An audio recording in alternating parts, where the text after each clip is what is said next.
All right. Hello again, adventurers, and welcome to another exciting daily vlog. This is daily vlog number 172. We've almost been doing this for half a year, folks. That's crazy. So, today, I gotta talk about Metroid. I got to. So, for anyone who's unaware, a couple days ago there was a Nintendo Direct. I did a live react with Elias Thompson and Mary, who wants a cookie, over at Zelda Universe, and the final announcement that they made was for Metroid Prime 4, which is a game that all of us have been waiting for excitedly. Elias being the most excited for it because he's a massive Metroid fan. He speed runs Metroid Prime and a couple other Metroids. Like, he's a super huge fan. I think he helped found, or I know he helps run Metroid HQ, which is a Metroid fan site. Me, on the other hand, I started playing Metroid on the Super Nintendo. I played Super Metroid, and I hated it at first. And then it clicked, and I loved it. And since then, I remember getting Metroid Fusion for the GBA and thinking that was the craziest thing ever because, to me, it was as good, if not better, than Super Metroid, but I could play it on my GBA instead of having to have a television and a Super Nintendo out. And that blew my mind. The GBA in general blew my mind over and over and over again because I got things like I think I still have somewhere in a box. I had The Legend of Zelda: A Link to the Past for GBA, and I thought it was the craziest thing in the world that The Legend of Zelda: A Link to the Past on Super Nintendo was one of my favorite games of all time. Still is. And I love playing it, and now I could play it on my GBA. I also got into Castlevania on the GBA. It was amazing. But anyway, so going back to Metroid, the little bit of plot that they were able to reveal as part of the Metroid Prime 4 reveal seems to be there's a character that first showed up in Metroid Prime Hunters, which I will argue to the death was a great game. The single player campaign in it had something to be desired. It wasn't the most amazing thing in the world, but for a DS game, it had online multiplayer, competitive multiplayer. Like it turned into Quake, except using Metroid characters. And it was the first time that I ever played online multiplayer and actually enjoyed it. So anyway, this character named Sylux. The plot of Metroid Prime Hunters is Samus Aran has always been a bounty hunter, but Metroid Prime Hunters, I think, is like 8 different bounty hunters, all get sent to the same place looking for the same stuff, and so you have to kind of interact with them throughout the game. And one of the bounty hunters in there is this character named Sylux. Which in that game, nobody knew anything about him. He had this cool ass armor. And every single bounty hunter in the opening cutscene or the title scene for Metroid Prime Hunters, it would go through and it would show a little vignette of every single hunter, and it would give things like, name, race, age, and for Sylux, it was name Sylux, race unknown, age unknown. Nobody knew anything about him other than he stole some Federation tech called the Lockjaw. And that's what eventually gave him his armor. It gave him his morph ball form because each one of the characters had a morph ball style form. One of my favorites was playing as Caden because Caden's morph bar form was he just cut himself in half. And so his legs stayed there and turned into a turret that just attacked people. And he would just crawl around on his arms, going around and attacking people with this sick-looking arm blade. I loved Caden. He was super cool. So anyway, Sylux first showed up there and then has actually showed up in the secret endings of a couple other Metroid games that I'm not going to spoil for you. And so they've been laying out for over a decade now. They've been laying out that Silex has this intense rivalry with Salmon and no Samus Salmon. Samus, and they've never explained why. Samus has never made any reference to some kind of rivalry with Silex. But part of Silex's backstory is that they have this intense hatred and rivalry with Samus.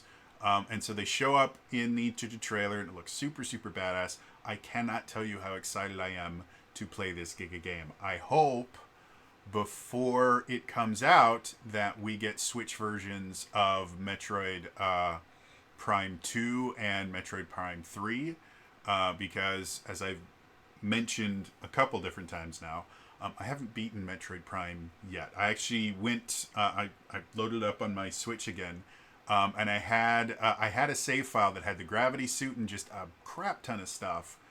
But for the life of me, I could not remember where I was supposed to go next. So I'm restarting it right from, the beginning.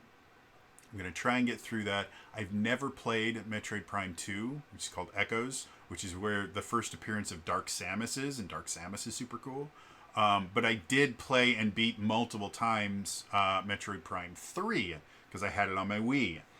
And I loved it. I thought it was an amazing game. So yeah, I am super, super psyched for Metroid. But because this has been happening over and over and over again, when something new interests me, my immediate thought is, how could I turn this into a tabletop RPG? And do I have enough time to design a tabletop RPG around this subject matter so that I can run my daily December campaign on it? For anyone who doesn't know, for the past few years, every December, instead of running my normal D&D campaigns on Wednesday nights, I put both of them on hiatus, and then I run a campaign in a new RPG system that I haven't run before. And I bring in whomever is willing to play. I do my best to invite at least one person that doesn't play in any of my regular games. And yeah, I've had great experiences with it. One year, I did Power Rangers, and I got Dale Kingsmill to play with us, and that was just incredibly fun and amazing. Last year, I did Fabula Ultima, and I actually got a buddy of mine from back when I used to do Twitch Sings. He was a friend of mine, and Chax, who's one of my players in both Tears of the Realms, my Zelda RPG I'm running right now, and Traversing the Veil, which was the D&D game that I ran yesterday. So that was really fun. So this year I'm trying to figure out, because it takes a lot of time for me to be able to do this, especially with all my mental disorders and stuff like that. Like, it takes a long time for me to be able to learn a system well enough to be able to run it. Not only run it, but be able to walk people who have never played it through character creation, create encounters and stuff like that that are going to introduce all the systems of the RPG in a way that makes it easy for them to understand, and to come up with a plot for something that's interesting. So in general, I start planning over the summer. And by planning, I mostly just mean I'm looking through RPGs to find one that inspires me. So back to Metroid, I thought it would, because this has been an idea I've had for a little while now. I would love to run a Metroid-based RPG. I think it would be a lot of fun. But there isn't a Metroid tabletop RPG. And so I've been trying to figure out what system I would want to use to run a Metroid-based RPG. And there's a couple that, to be blunt, I can use to run anything. Like I said, the reason I use the Cypher system for my Legend of Zelda game right now is because it's really, really easy to modify and turn into whatever you want it to be. Like I said, I'm using it to run a Legend of Zelda game right now. So the Cypher system is always one. Open Legend is another one that's just unbelievably open to changes and variations that turn it into anything that you want it to. So if I wanted to run a Metroid-based tabletop RPG, I could use either of those two systems and it would work perfectly fine. However, the purpose of Daily December in general is to stretch myself into trying new things. So while creating a Metroid-based RPG would be a new thing, even if I used Open Legend or the Cypher system, I like to try and see if I can find other systems that will let me try something new. So I've been tossing around a couple different ideas of the RPGs that I already own, because again, I've got something like 30 or 40 different RPGs that I own. Of the RPGs that I already own, I've come up with two that seemed like they might be a pretty decent fit, and one that I like the system. I don't know if it would be a great fit for Metroid, but I just like the system in general. So the one that to me feels like the best fit is an RPG called Stars Without Numbers. And Stars Without Numbers is a generic space RPG. And a lot of people don't understand quite what the term like generic RPG means. Because you can look at something like GURPS, which is Generic Universal Role-Playing System. And that has no flavor in it whatsoever. It is designed to be a rule system that you modify to fit whatever you want. So that is a generic universal system, to where it doesn't... generic effectively means it doesn't have its own campaign setting it's designed for. You can use it in whatever campaign setting. And universal means it can really fit into any genre. Stars Without Numbers is a generic space-based RPG, to where it doesn't have a defined campaign setting that it's designed for, but it's not universal. You would have a hard time running... You'd have a hard time running a high fantasy campaign using Stars Without Numbers. That's why there's a fantasy version of it called Worlds Without Numbers, which I believe Worlds Without Number came first, and then Stars Without Number came next. But anyway, so Stars Without Number is a generic space-based science fiction TTRPG. And I was looking through the rules and everything like that, and the system itself is robust enough that it gives a lot of different options, including... so the thing with Stars Without Number is you have a bunch of different pieces that make up your character. And one of them is I think it's called your profession or your training, something like that. Here, I'm going to just open the thing up because I just had it open and I closed it so I could concentrate on making this video. And that's going over super well. So let's just go to Stars Without Number. Here we go. And the quarter book. Alright. That would be character sheets. I don't want character sheets. There we go. Alright, so let me look at... So you start off with choosing a background.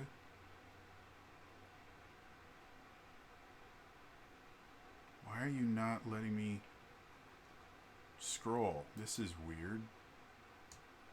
My computer's doing weird shit to me recently, and like my scroll wheel will sometimes work and sometimes won't, and I don't know why. Anyway, so you start with a background, and then you choose a class, and there's only 4 different classes. And then you choose foci, and they're basically kind of like talents or feats or things like that from other stuff. And so yeah, your character, as much as like the background in like D&D style games is more roleplay focused, your background is significantly more important to you because it gives you a bunch of skills and stuff like that. So yeah.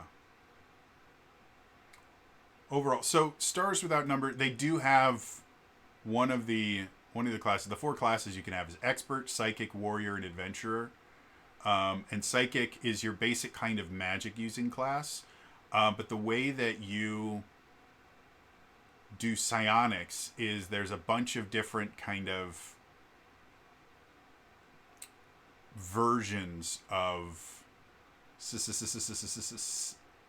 psionics, like they're schools effectively. You have biopsionics, meta psionics, precognition, telekinesis, telepathy, and teleportation. And as soon as I saw that there was an entire school based around teleportation, I'm like, I need this. I need this badly because I like teleporting characters.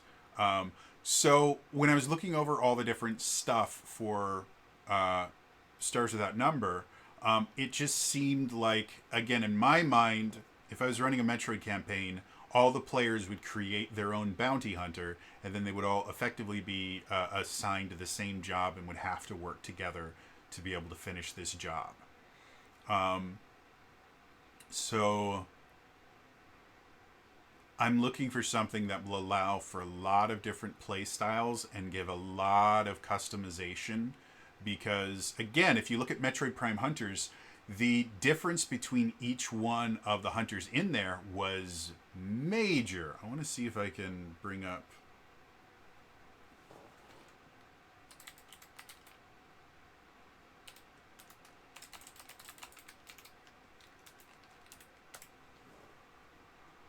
I just want to see if I can bring up the different hunters. There we go. Characters. So you had Noxus, who was a Vozon, who another Vozon shows up in Metroid Prime 3, and they were kind of like ice-based. You have Spire, who's a robot, if I remember correctly. No, Spire is a lava creature, a rock lava creature. Candon is, again, the one that can split himself in half, and I like him. Silex, we've already talked about. Trace is an insect that uses a sniper rifle. He's fun. Weevil. Oh, wait, no, Weevil was the one I was talking about. Yeah, Weevil's the one that splits himself in half. Candon... Candon is a worm, effectively. Yeah, that's what Candon does. And then, Weevil is, again, robot where half of his body isn't really his body, and it's just a turret that he can do. So as you can see, like, the characters themselves are really varied. You know, you have your classic Samus-style character who has their power beam and missiles and stuff like that. And then each of the other ones has a special weapon that they... are really good at and get a particular bonus. Like, Silex's weapon is a lightning weapon. Like, he hits it with you, and then as long as he can keep you on screen, it just does constant damage to you. Whereas Trace, like I said, has a sniper rifle, or Candon, if I remember correctly, he has like a bouncing bomb thing that he fires, so it's kind of like a grenade thing. And they all kind of specialize and work in different ways. And so in a Metroid-based tabletop RPG, I would want people to be able to make bounty hunters like Noxus or Noxus or Weevil or Trace or Silex or Candon. So that they all feel unique and they all have kind of specializations, but they all can kind of get things done. And so finding an RPG that gives enough variation that you can create really interesting characters is important. And Stars Without Number seems to fit the bill for that for me. And it has space stuff. I thought, I looked through like Worlds Without Number and I'm like, doesn't really work because everything is so fantasy based that if I wanted a technological based character, we would have to reflavor something, which is effectively what Stars Without Number has already done. So that's one idea I have for a Metroid based campaign. The other two are a little bit different. The first one is the modern age system. Anyone that watched Titan's Grave, Ashes of Volcana, which was Will Wheaton's tabletop RPG they did for Geek and Sundry before they screwed him over, that used the modern age system. And the modern age system has been used for the Expanse RPG. They've been the company that owns it, Green Ronin, has been getting a bunch of licenses and then just using either their fantasy age or their modern age, mostly their modern age system, to create all these different all these different RPGs that use the same system but get customized for the RPG. Very similar, like Essence 20, where Power Rangers, G.I. Joe, and Transformers are 3 separate RPG systems, but they all use the same basic framework. So the modern age is weird because, again, I've played a version of Fantasy Age because that's what was created to do the Dragon Age RPG. And it makes sense to me because it takes a lot from how Dragon Age works. Like, you choose a class and then eventually you get a specialization inside of that class, and it just makes sense to me. Modern Age uses this weird social standing background system where you have to roll for your social standing, and then based on your social standing you have to roll for a background. And I'm not a huge fan of RPGs in general that require you to roll essential parts of your character, because that basically means if you come into the system with an idea of, I want to play this character, but you roll the wrong social status or you roll the wrong background, well, now I have to modify my character idea in order to be able to play this. And the only reason that matters is the class that you can choose, which I can't remember what they call their classes, it might be classes, is based on your social standing and background. And you will have an upper limit as to what classes or professions, might be what they call them, you can take based on your social standing. So I've never been a huge fan of limiting factors like that, where if the die rolls in a way that you weren't expecting, you don't get to play the character that you want. Either you have to ignore those rules and just pick things on their own, which at that point kind of removes the purpose of limiting things by social standing and background. Or you have to play a character that you didn't really want to, which again can be fun. You know, if you're going into something that's like, I'm not really sure what kind of character I want to play, rolling on a table can be really good. That's what I did 9 times out of 10 for designing new dragons. That would go in, you know, I'm not really sure what I want to do, and so I just look at options and slowly build a character. And there were a few times where I literally just rolled to see what I would do, just to see what it would make. So I'm not saying that that's, you know, your fun is wrong or anything like that, where you have to always have choices. However, when part of character creation requires that, that's when I start feeling a little bit to me, that's a very, you know, having it as an option, I'm totally fine with. Having it as a requirement, to me, that's a barrier to play for a lot of people, because a lot of people come into tabletop RPG with like, I have a character that I want to play, and I need to figure out how to play it in this game.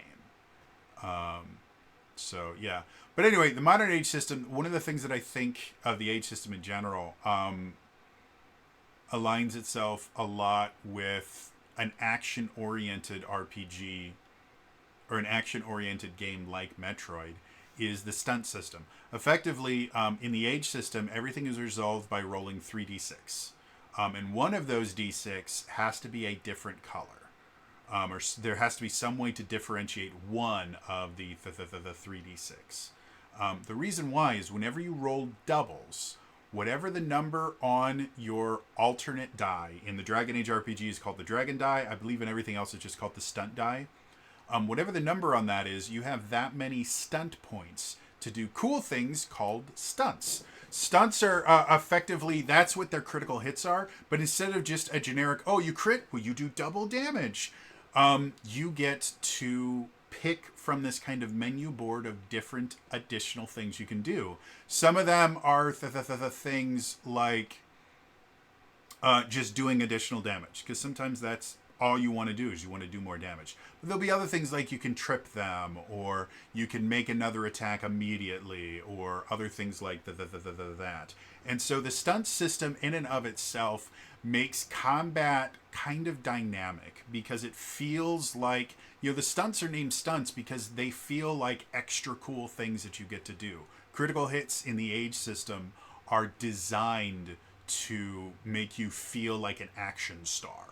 Like you're in a movie and you just did something really, really cool that wouldn't really work in the real world, but with Hollywood movie magic, it makes perfect sense and is totally awesome.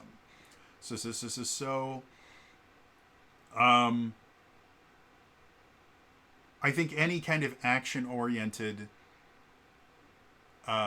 license can have a lot of fun with the age system in general, whether it's fantasy or modern. Like I said, the only issue I kind of have with it is I'm not as familiar with the modern age system as I have with fantasy age. And that rolling for social status kind of irks me a little bit. But other than that, and I understand that I can just ignore that. Anyone that goes in the comments like, well, you don't have to do that. No, you don't, but that's what the system's designed around, and then a couple other design features just don't make sense when you don't roll for it.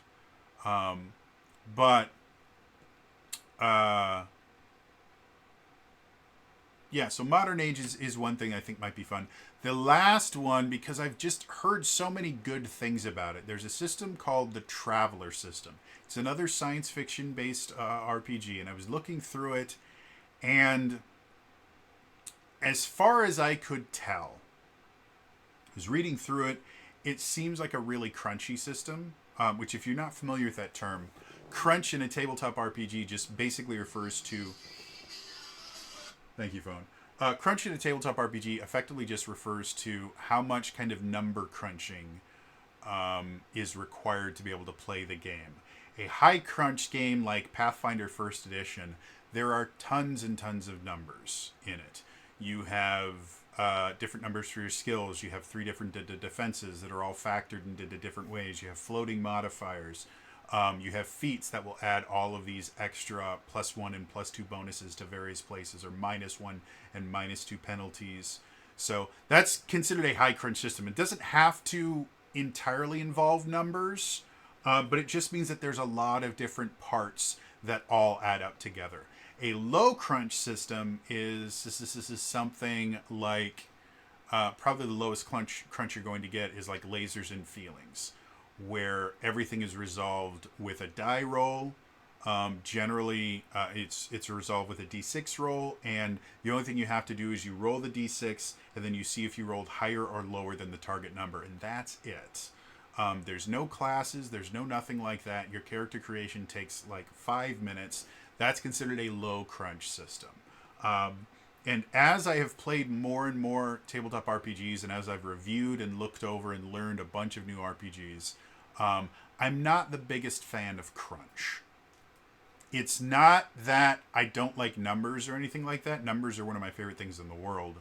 I found out when I got to college, my first year, the first time I went to college, my first year I didn't have any math courses, or maybe it's just, oh no, it's just my first semester. My first semester I didn't have any math courses at all. Because I had been, I've been doing math like my entire life, and I took AP Calculus my junior year of high school. And so, and I did really well, on my AP Calculus, test, to the point where I got a bunch of, college credits for it. So I wasn't a huge fan of, or I just been doing math so much, and I had so many other things that I needed to do because I was majoring in theater and I was minoring in music, and I was in the honors program, and so I just decided not to take it. And then second semester, I did need an honors level math class. Despite the fact that I'd taken calculus, I needed an honors level math class, and I took statistics and experimental design because that counted as a math course, despite the fact that statistics is barely math It's mostly clairvoyance and nonsense. Statistics is the only math that exists that you can blatantly lie to people and prove your lies. It's fascinating. But I took statistics and experimental design, and I realized I really missed doing math. So I love math. So it's not that I am anti-math. What I don't like about high crunch games is a lot of times they just add complexity for complexity's sake to make it harder for people to play. And some people like that. Some people like the fact that you actually have to fight the RPG system in order to be able to play it. It feels like a win just to be able to make your character because of how much effort and work it takes learning the system, everything like that. I'm not one of those people. And I think a lot of that has to do with the fact that the majority of the time that I have been running RPGs, I specialized in introducing new people to RPGs. I would run beginners tables at every friendly local game store that I organized games from. I always, every time a new person came in, if I was playing, if I was running the game or whatever, I would stop what I was doing. I would go over and go, hey, especially if they were looking at us and they were like, what the hell are these guys doing? I'd walk over and go, hey, my name's Jody. You guys interested in what we're doing? And a lot of times they're like, I don't even know what you're doing. So this is perfectly fine. We're doing a thing. We're playing a game called Dungeons and Dragons. It's super, super fun. If you guys want and you have some time, you are more than welcome to sit down and play with us. And then you go like, well, that looks really complex. It's really not. If you would like, again, it's entirely up to you. If you guys have other stuff you want to do, that's perfectly fine. If you just want to sit and watch, it's perfectly fine as well. But if either of you want to play, literally all you have to do, we'll have like a 5-minute conversation to kind of figure out what kind of character you want to play. I'll give you a sheet. You sit down, we'll lend you some dice, and you just play. You don't need to know anything. Don't worry about messing anything up. I will be there to ensure that you learn the things that you need to. And it's mostly just cooperative storytelling. We pick what our characters want to do, and then we use the dice to find out whether they succeed or not. Like, that's the basics of how the game works. And so I love doing that. And a high crunch game makes that exceedingly more difficult. If I'd been running D&D 3rd edition or 3.5 and somebody had walked in just off the street and said, what are you guys doing? I wouldn't have been able to just jump up and go, hey, do you want to sit down and play with us? Because character creation in 3rd edition can take an upwards of an hour, depending on how complicated you want to get with it.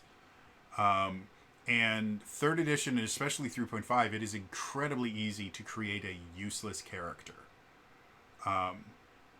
So that's not a game that is easy for new players to jump into instantly. In fact, in a situation like that, I probably wouldn't build them characters. I would have pre-designed characters already there, and it would basically be me asking, okay, well, what kind of characters do you like to play? Or, we're playing a fantasy-based game. Have you ever seen, like, this is a really common conversation I would have with people when they came over. I go, so, Dungeons and Dragons is a fantasy-based game. It's technically, this version is high fantasy. Very similar to something like Lord of the Rings or kind of like Game of Thrones or stuff like that. Are you familiar with any of those things? Have you ever watched like the Lord of the Rings movies or maybe read the books? Oh yeah, I've watched the Lord of the Rings. Okay. Do you have a character that you like more than the others? Like, do you really like Aragorn, or do you think Legolas is really cool, or Gimli is just the coolest dude ever? Like, is there a character, and it doesn't have to be one of the Fellowship, is there a character anywhere in Lord of the Rings that just seems cooler to you than the other ones? Oh, I really like this one. Okay. And what kind of things do you like about them? Do you like, if they go, oh, I really like Legolas. So what kind of things do you like about Legolas? Do you like kind of just the attitude of the character, that kind of very cool, composed thing? Do you like the kind of hyper agility aspects? Do you like when he pulls out the double knives and goes, like, what are the things you find the coolest about them?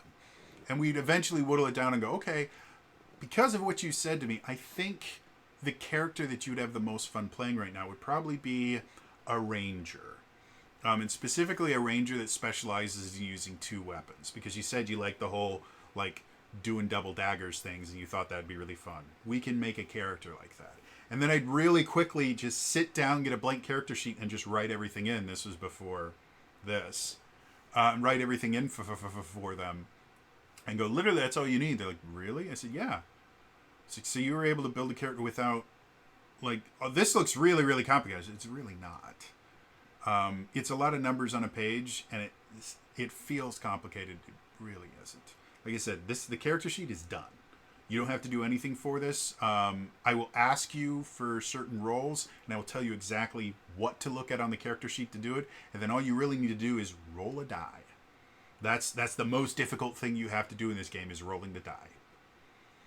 And it was super easy and fun. So that's one of the reasons why I'm just not a huge fan of high crunch games. And as far as I can tell, Traveler looks like a little bit higher crunch game than I'm used to.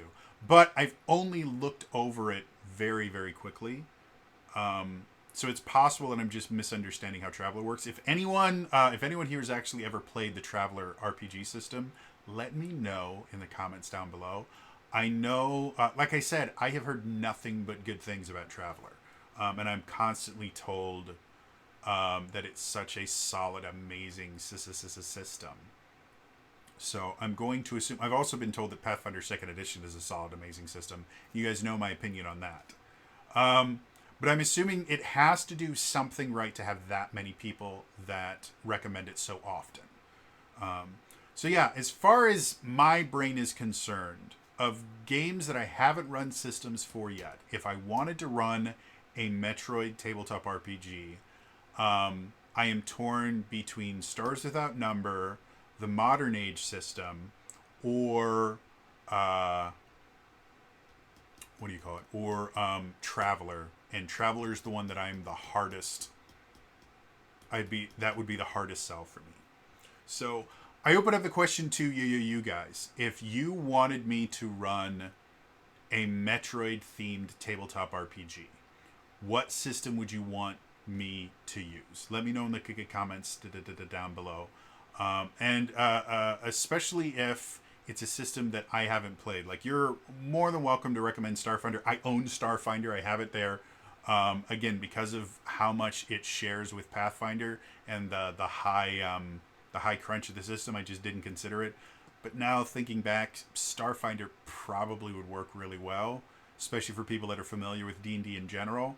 It doesn't play like 5th edition D&D, but there's enough similar to it that it'd probably be a pretty easy switch over for people to play D&D. So I'll put Starfinder out there as well, as a possibility. But let me know, RPG systems, like I said, they have to have kind of a futuristic space science fiction aspect to them, whether they are a universal system and I can put that in, or they're already kind of geared towards science fiction. That would need to exist somehow in there. I don't want to have to try and take like regular 5th edition Dungeons and Dragons and have to modify everything to make it work in space. So anyway, let me know in the comments down below what you guys think would make a good Metroid RPG. Otherwise, that is going to be all for me today. I will see you guys next time. All right? Bye-bye.